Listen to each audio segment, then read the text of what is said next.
अस्सलामुअलैकुम, welcome in Z kitchen. कैसे हैं आप सब? I hope you are all fit and fine.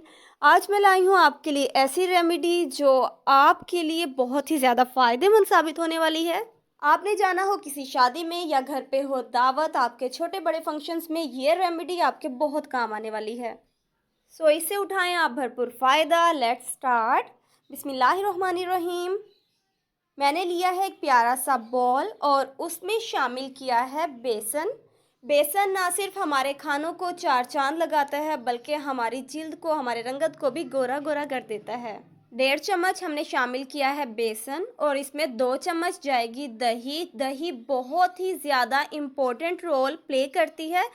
Whitening remedies बनाने के लिए दही को नज़रअंदाज बिल्कुल नहीं किया जा सकता। 1/4 चम्मच इसमें मैंने शामिल की है हल्दी। अब इसे कर लेते हैं अच्छे से मिक्स। एक बहुत ही अहम चीज़ जो अभी इसमें डालना बाकी है, मिक्सिंग करने के बाद उसे शामिल करेंगे। बेसन, दही और हल्दी ना सिर्फ हमारी डस्ट को रिमूव करती हैं बल्कि ये झुर्रियों, झाइयों और दाग धब्बों को भी ख़त्म करने में अहम किरदार अदा करती हैं। अब इसमें शामिल की है मोस्ट इम्पॉर्टेंट थिंग, इसमें हमने शामिल किया है एलोवेरा जेल। एलोवेरा जेल ये होममेड है।